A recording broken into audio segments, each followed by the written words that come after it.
So look at this panel, my gosh. So we're going to go fairly quickly in our discussions here. And I'm going to start off with Skip York, because Skip, there is a study that your firm, Turner Mason, did in California just recently that has somewhat disturbing results and findings for what California is going to face in the next year, but also that might be a warning sign for the rest of the country. Tell us a little bit about that. Yeah, so what we did in the study is we looked just at the transportation system. And what we're looking at is how do you fuel that system, whether it's with liquid fuels or with electric vehicles. And the big takeaway that came out of it was, if you just look at policies in a vacuum, rather than looking at how those policies or regulations impact across each other, you end up overestimating, let me put this again. When you look at policies in total, and instead of looking at them in silos, you dramatically increase the rate at which infrastructure changes. And what we discovered was the combination of policies that we looked at is dialing down the legacy transportation system, so the liquid transportation system, faster than the alternative system can possibly increase. And so what's going to happen is, at some point, there's a break in the system. That's going to happen. Now, we didn't get all that way into the study, but what we did show was that based on the policies in place, it looked like California was going to start losing a refinery per year or every other year, starting about 26 or 27 or 28. And what we've seen in the year since we completed the study is we've lost 2 refineries, as was mentioned in the previous one. So things are happening. And that's 25% of our refining capacity in 1 year, correct? Yeah. Now we're at the point of where we're not closing small refineries anymore. The refineries that close now all take big chunks out of the system because all that's left are big refineries. So California is in a situation where by this time next year, there could be 25% less fuel available in the state. Yeah, that sounds good from a climate perspective. Aren't we going to just lop off 25% of our emissions then? Well, and so when we were talking about the study before these announcements came out with one of the regulatory agencies in California, is that they said one of their frustrations is people who come in and say, you should just start closing oil refineries. Just close them. And when the agency says, well, what do we do about the 35 million people that drive in California? They'll say, that's not your concern, just start closing refineries. That's just unrealistic to say a government agency shouldn't be concerned about what the impacts that its policies has on its constituents. And that gets really frustrating for the regulators to hear that you're not helping me solve the problem. You're just, the way the regulator put it was, you're just taking up air. Well, the concept is that if you shut down the plants, then people won't drive as much, they won't consume as much, and our climate problems will begin to recede, and then we'll be kind of forced into new lifestyles that will be more sustainable. Is that the theory? The challenge is that the analysis that we've done says that ramp up isn't happening as rapidly as people would aspire it to be. And if you take the legacy system out, it can't ramp up as fast as it has to. It has to. So you're at a null point. You're at a no solution set, and now you're going to be imposing we were talking locally, but this is sort of the petri dish where the litmus test for the rest of the country is. You're going to look at a system where you're going to tell 25% of the population they can't have what they have today, and expect that to be politically or socially acceptable. And the cost ramifications of this are going to be when you tighten up that final increment of energy so that people have to make material sacrifices, you can shoot prices way up. Way up. We didn't get into but it goes back to we didn't look at the income distribution, but it goes back to where if you look at sort of like a heat map by income distribution of where the electric vehicles are, they aren't in the lower income strata. So this is a policy that if this happens, it gets disproportionately impacting the lower half of the income distribution because that's where more of the internal combustion engine cars are today. So I have a question for Mike Bergey. Mike, in California, we're seeing a push shutdown of certain energy sources. At the national level, we're seeing a push shutdown of other energy sources. Is does it make sense to shut down the nation's wind energy and solar energy industries now in order to advance fossil fuels? Well, there's a certain person who would like to see that, of course, but it's not going to happen. We're not facing a doomsday. Solar and wind are the cheapest forms of electricity. They're intermittent, but there are the problems with that are exaggerated. Gas turbines can back that up quite easily. Batteries are becoming very, very affordable. So those are going to remain the highest growth energy sources. The particular niche that I'm in, my company is in, distributed wind, I think is going to do well. We're advancing on microgrid development, giving people the choice of continuing to buy electricity from the power grid, which is going up and up and up, much higher than the inflation rate, or having their own energy system that puts them either totally independent or largely independent. So you're different from the maybe utility scale or utility designed wind energy folks where you have a large concentration that feed into the grid. You're providing wind energy at the local level for a local market with that kind of local reliability. Exactly. So instead of serving the bulk power market, selling to utilities that then distribute the power to their customers, we're like rooftop solar, putting systems on properties, residential or commercial, or farms, and particularly farms, so that they have their own source of energy, which right now, unless they have storage, is primarily reducing their utility bills. But where we're headed because of the technology and the cost reductions in both turbines and battery storage is towards more and more microgrids, virtual power plants, helping to firm up the grid by putting thousands of small generators around rather than having to build transmission lines to build up the grid in certain areas. So yeah, So it's a variety of different technologies. You've got even 10,000 of these systems around the world. Yeah, right? even though I'm not likely to be on President Trump's Christmas card list, I do expect that we will see a lot more growth in wind and solar. Despite and nevertheless.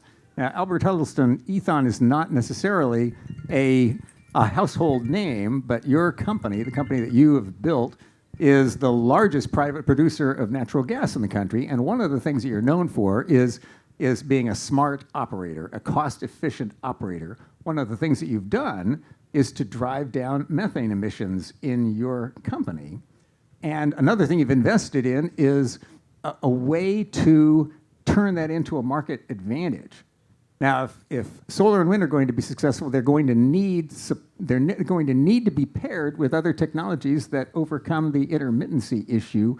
What's the role that natural gas plays in this play? And then why has your company done this woke thing of seemingly pursuing an ESG goal of driving down methane emissions when you don't have to? First of all, we're not the largest. We're one of the top 3 largest private natural gas producers in the United States in the Haynesville. First of all, I'm not interested in the word woke. My philosophy is that if you're in business, you're supposed to use your talent and your money and round up. And I breathe the air, I drink the water, so does my family, so do friends. So why wouldn't you use that capability to have an outstanding outcome? My philosophy is 99% of excellence is called mediocrity. I'm not particularly interested in mediocre outcomes. So, and I'm also totally agnostic about how you get energy if you're doing it well and you're doing it properly and you're not creating adverse circumstances. So, Aethon, I founded it 1990, 34 years ago. We produce about 3 billion cubic feet of natural gas today. A lot of it goes to LNG facilities in the Louisiana coast.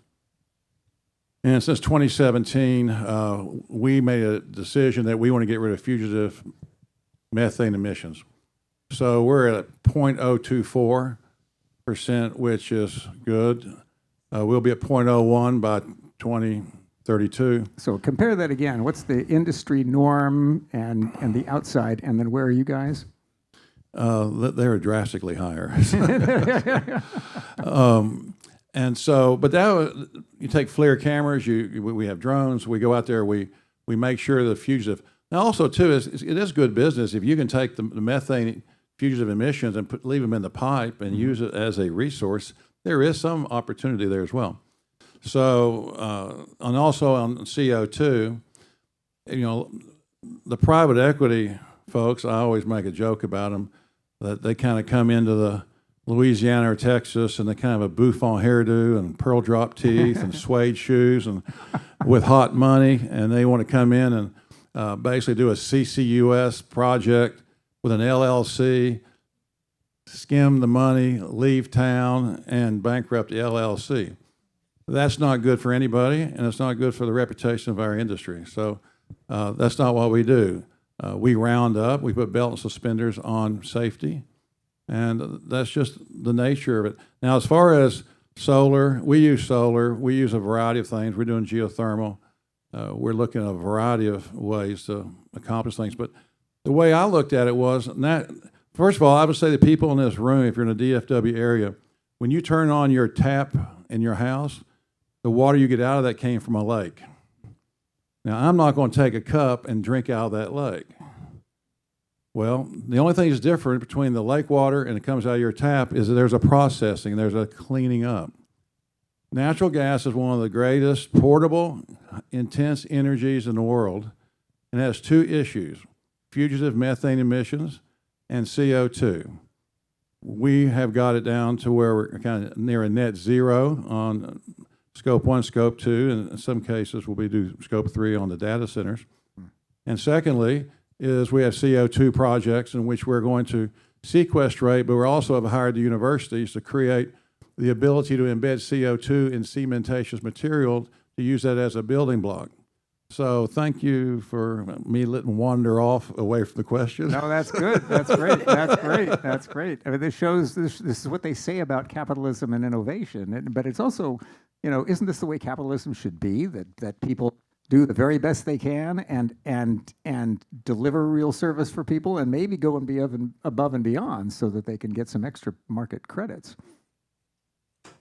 Well, that's true. And one thing that frustrates me is people who do a lousy job and don't care whether or not, and these are the people, friends of mine, that still believe a tablespoon of benzene in your cereal in the morning is a vitamin additive. So they have a ways to go, right? But their gas gets the same price my gas gets, yet I'm sitting here on a near net zero molecule. Mm-hmm. And so one of the things I'm working on, and I've already done it, I've got IP, the customer cannot contract for the quality of the source of the molecule. Mm-hmm. And that's going to change. And it's taken me about 10 years to figure it out, but I figured it out. So I'm kind of like Tom Sawyer. I want to stay in a hammock and say, you know what, you missed a spot on my whitewashing my fence. Because the regulators, like pushing a rope, for the regulators to determine who's doing the wrong thing and chase them down. Mm-hmm. The best way to cause change is to reduce their assets to no cash flow, no value, and the bank loan is no good because the collateral goes to zero. Mm-hmm. Then all of a sudden they're like, well, maybe we ought to do something different. So what you just said, I want to call attention to the 10 years of effort you put into creating a way to, as I understand this, and tell me what you can or can't about this, a way to tell whether a customer is using natural gas where the methane leakage is minuscule versus very large scale. Like that's a market advantage that if there were a demand for it, people would be coming for your product. Is that correct? Well, it's the right thing to do, and also a differentiator, and I should get paid more for my product than other people, or they shouldn't be able to sell their product. It's like organic chicken and lettuce. I remember when it came in, they had to discount it to get to the marketplace. Then it went to parity. Now it's a premium because I prefer to have certain things that have less chemicals. And right now, you cannot contract and say, I want, 95% Albert organic molecules, because nobody knows what that is. But I'm going to make that. My IP lawyer told me very simply, half your industry is not going to like you. And I said, well, that's the half that should not like me. So. And this is a perfect example of the kind of benefit that can happen with working in a group, because I know there are people in this room that could help to create that market preference for natural gas that is essentially zero carbon versus natural gas that is anything but. But it can't be done by a single company or by a single individual. It has to be done by a community of folks that come together around that. I am going to go to Dr. Sharita Humphrey, the CEO at EcoPower Source. And Dr. Humphrey, you are in the enviable position of advancing a form of energy that the political system has not decided whether it's red or blue. It's like everybody supports it so far, but you're not pushing it in the same way that other energy development projects have been pressed for a couple of generations. You're doing it in a very different way. Tell us a little bit about the type of energy and where you're doing it and what you expect that process to look like. Okay, thank you, Bill. One of you're right. Everybody's on board with what we're doing. We're using geothermal, and the project is going to be in a rural area outside of Houston. In Waller County, which one of the areas that we've identified is one of the hottest geothermal spots in the state of Texas. From our preliminary findings. And the reason why we wanted to look at the more rural areas is because many times they're untapped, but we were able to find out that they're untapped from a geothermal source.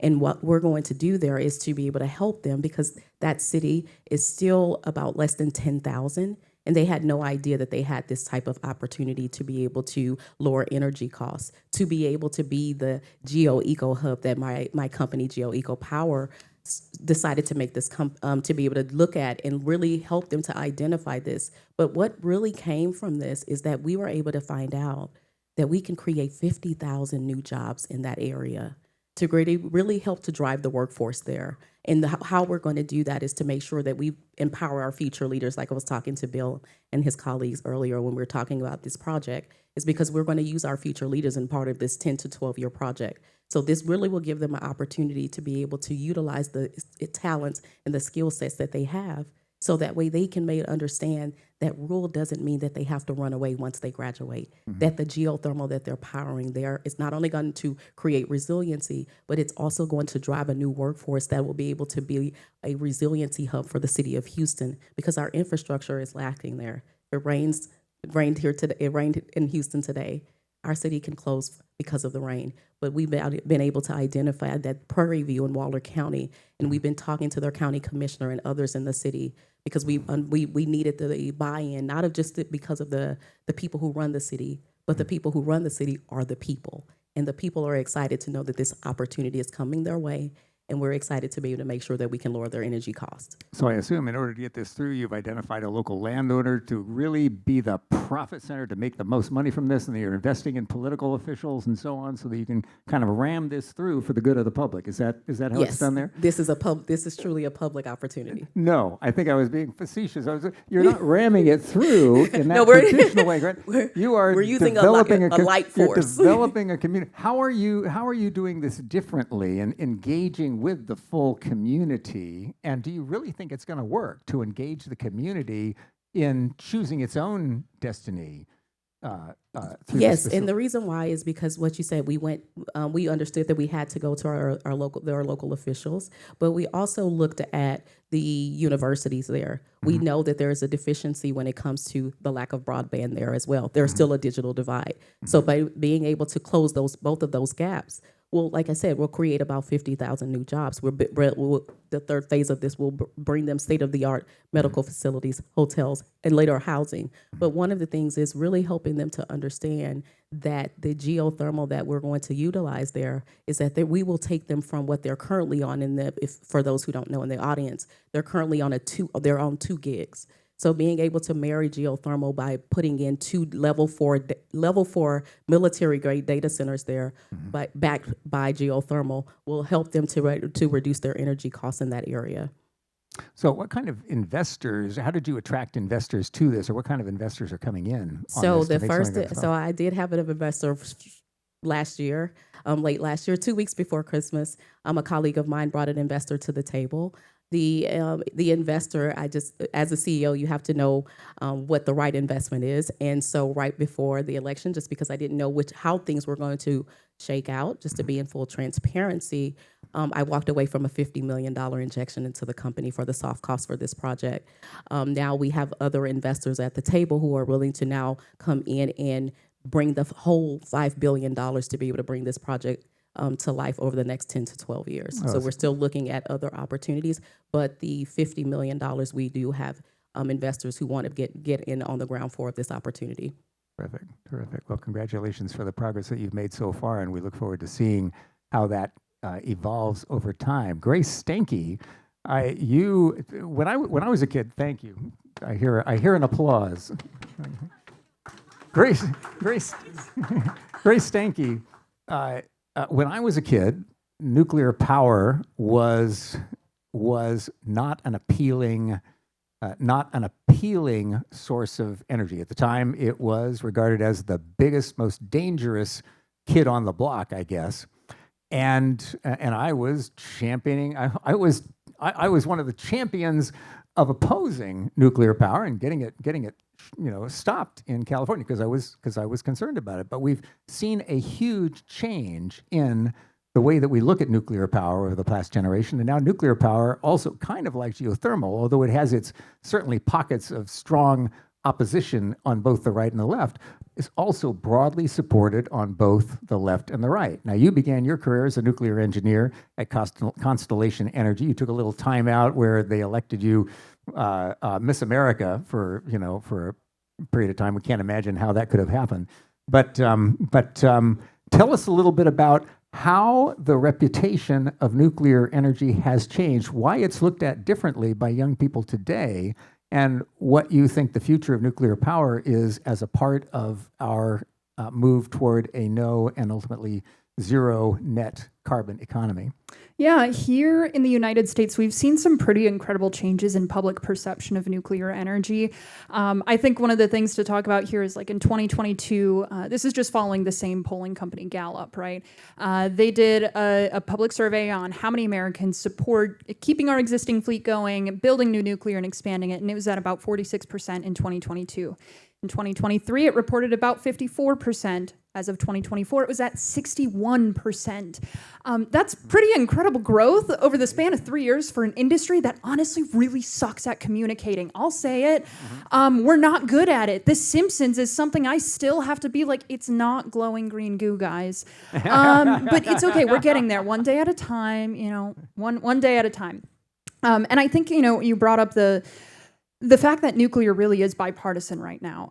Another big thing that we've seen immensely change for the nuclear industry over the past couple of years, using those same 3 years, in 2022, you were lucky to maybe see a dozen bills proposed in support of nuclear at the federal level. Now, we've got all this public perception shift happening at the time, too, because AI and data centers and clean energy. And now I bring up clean energy as a priority because young people like me who grew up with the existential dread of climate change, because I'm like, great, am I going to have a planet to live on when I'm retired? What should I even be saving for retirement, right?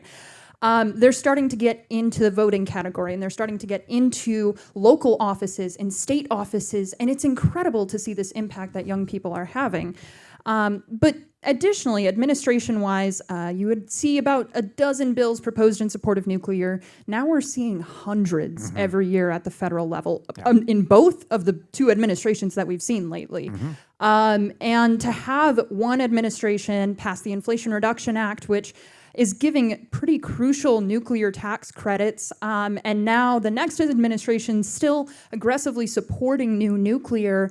We're working on keeping those tax credits, fingers crossed. But that's something that I think speaks to the fact that it's one thing that our politicians can agree upon. It is one thing that they can reach across the aisle, because everybody wants clean and reliable electricity. Like that's a no questions asked kind of statement, I feel like.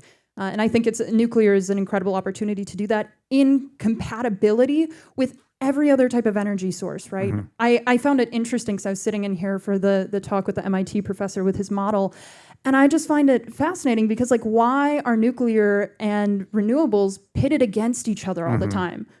I love them all. Like, why can't we do everything? Why is there this discussion of why does expanding one decrease the expansion of the other? Or aren't there differences? I mean, there's key differences between nuclear and solar and wind, and they come with different price models. Doesn't nuclear need solar and wind in a sense in a In a balanced way. marketplace? I personally think so. I think nuclear is great for baseload. I think after that for power peaking and things like that, where we shouldn't necessarily be using nuclear. We could, but a 100% nuclear grid would not be great for a variety of different reasons. And I don't think we should have a 100% nuclear, but we should be expanding nuclear and renewables. A healthy, clean grid is a diverse grid at the end of the day. Perfect. Lynn Sherman, I want to go to you, and you're probably the one individual the Texans can thank most for having a ready supply of water across the state over the last couple of generations. But it's not just a question of generating more energy, is it? It's a question of the nexus between energy and water. If you don't have water, you can't generate energy. If you don't have energy, you're not going to have enough water. How does that interplay affect our future on energy? Quite a bit. And there's also been some very innovative solutions that have been coming about too. When we first started talking about the water energy nexus, the dialogue was typically just as simplified as you can't site a power plant, you can't drill for oil or gas once we got into the fracking era without using water. And so you need to make sure that, number one, you have sufficient supplies to be able to accomplish the development of those energy resources. And number two, you have to have a system in place so that water can be reintroduced back into the system so it can be used by others. And there's a couple of things that are interesting about that. One of them is, thank you. One of them is that relative to the energy production, right now the kind of the hot energy area from a petrochemicals, from a petroleum standpoint, is in West Texas. We also have production in East Texas, but West Texas is where a lot of it is going on. And I'll use that to segue into kind of a solution that's coming up, if it's all right, Bill, with relative to the water energy nexus. It deals with frac wells. Frac wells usually take, when produced water is the topic, and what produced water is, it's the water that comes out of an oil or gas well, and I'm going to focus on oil wells because they actually require more water to produce than a gas well does.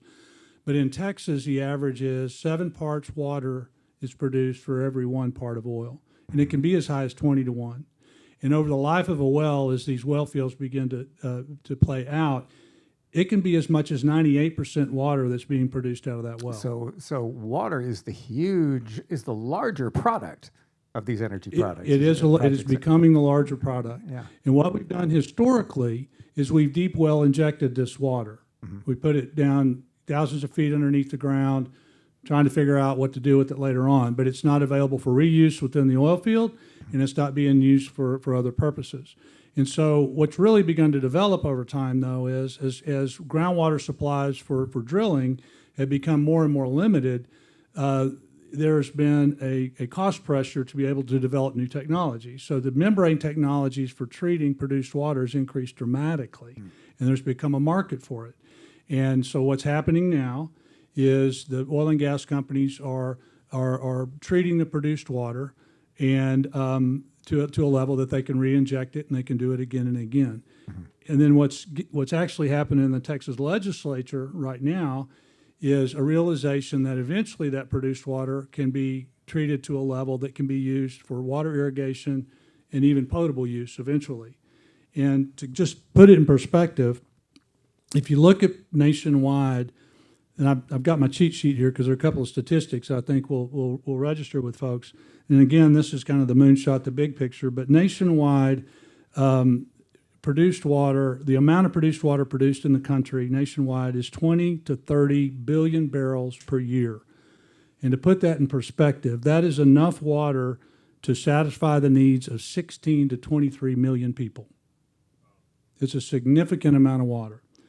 In the Permian Basin alone in Texas, and this is relevant to what we're doing in the Texas legislature, but in the Permian Basin of Texas right now, enough produced water is produced on an annual basis that if it were treated and could be used for other purposes, it would address the long-term supply deficits in the whole state of Texas for municipal use, industrial use, and steam electric. It's a significant resource that historically what we've done is we've deep well injected it. So that's one item. Another thing that I find to be really interesting that's beginning to happen is with data centers in terms of the water energy nexus. And that is that data centers now are starting to locate themselves near sewage plants. Mm-hmm. Google's done it. Amazon Web Services has done it. Microsoft has done it. Microsoft has actually constructed a wastewater treatment plant for, I think it's the town of Clancy in Washington, the state of Washington. And what they're doing, it's got a double benefit. On the one hand, they use the wastewater product to cool the data center. And when it comes out of the data center, it's hot, and it goes back into the system. And the way the wastewater treatment system works is that hot water actually improves the productivity of the wastewater plant.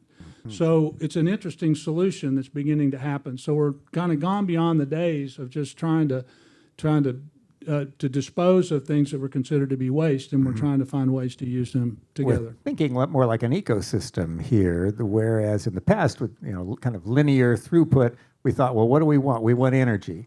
Okay, well, to get energy, we need to extract this fuel. And what's going to happen? Well, we're going to extract this fuel, but we also have this pollution. We got water, that's a pollutant because we don't need it. We got air emissions and so on. Now we're beginning to think the way nature does, where those are not pollutants, those are actually just other resource flows. Some of them are bigger flows than the main flow that you had in mind in the first place. And now we're beginning to create a system out of that of multiple sources of value. We definitely are, and I'm glad you brought that up because I'm going to go back to produced water. Because one of the big drivers right now about produced water are the other types of elements and metals that you can pull out of it, not the least of which is lithium.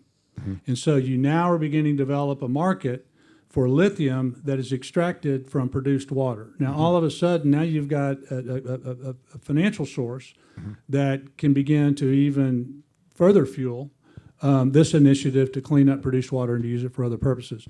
I skipped over the bill that's in the legislature right now. There's a Senator, Charles Perry, who has a bill, it's Senate Bill 7 in Texas, and he literally he set up a fund to be able to transport water to different parts of the state, and he's limited it to water that has a total dissolved solid content of greater than 3,000 milligrams per liter, which is not the cleanest of water. I mean, it still meets EPA standards, but it's still not the cleanest of water. And his objective is to try to incentivize people to find a way to be able to use these other, what would otherwise might be a waste stream, brackish water, produced water, and to use this as an incentive to find a way to treat it up even further and be able to use it for these other purposes. Fascinating, fascinating. Now, what can be concerning to people is we're used to thinking in very linear ways. We had needs for energy. We extracted fossil fuels, oil and gas. Coal was the dominant fuel after wood, and then after coal, it was oil and then gas. And but we tended to focus on the one solution and to say, here's what we produce, and then we have some externalities that come from that. But our primary objective is to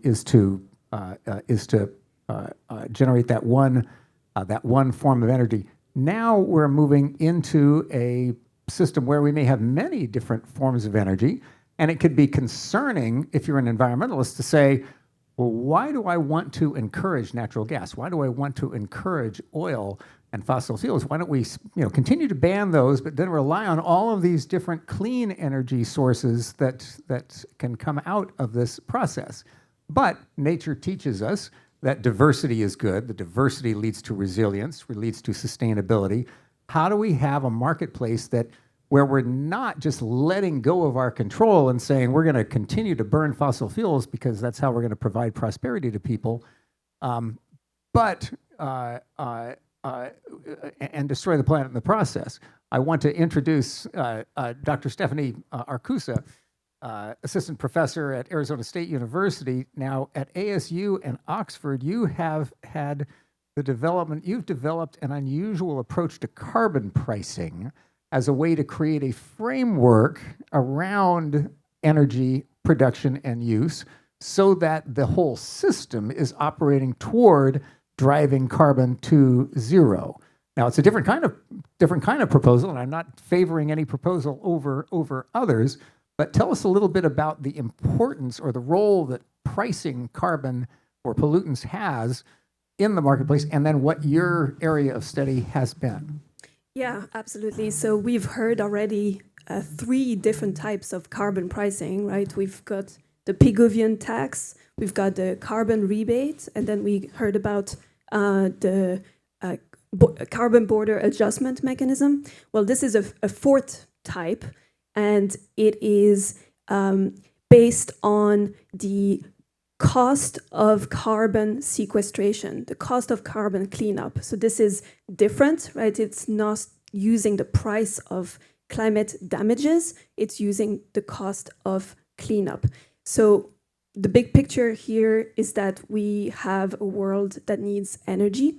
We need energy addition. And what struck me from the En-ROADS scenario is that when we got to our end goal, we actually had subtracted energies. If you looked at the energy mix, we had fewer and less energy than we did before. Now, the Secretary of the Interior, Doug Bergman, said it really well in his address to the governors a couple of months ago. He said, we need reliable, affordable, and what's the third one? Yes, and cleaner.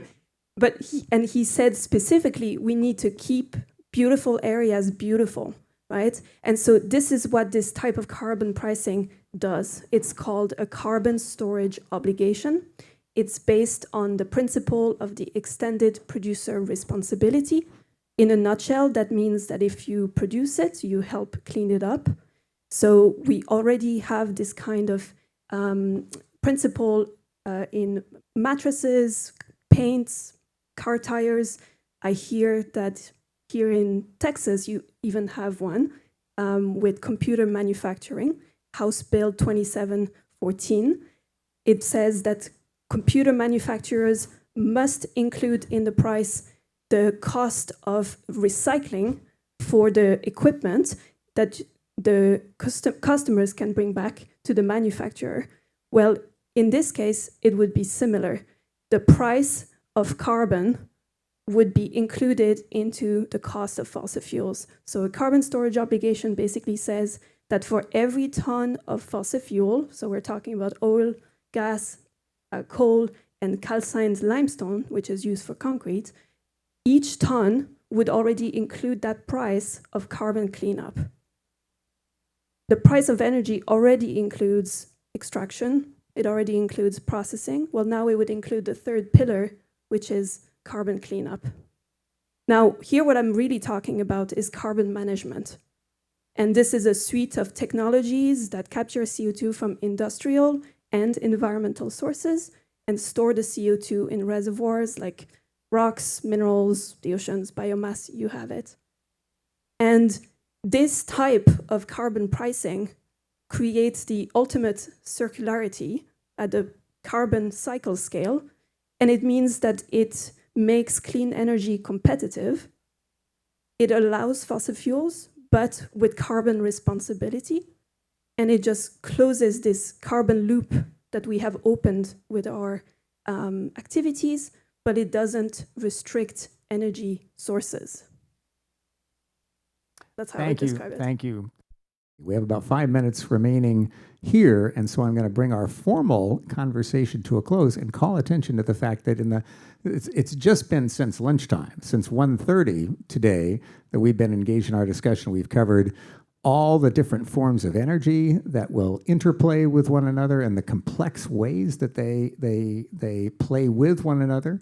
We have talked about and utilized some of the base data on the planet to show that we can get our global temperatures under control, but that it will take a lot of different steps that are a part of that, that there are some high leverage things that we can do that aren't necessarily the most politically popular, but that everything counts and brings us toward the solutions that we need, that some of the solutions work best in tandem with other solutions. You need to have carbon pricing if you're going to have oil and gas and traditional fossil fuels driving toward zero.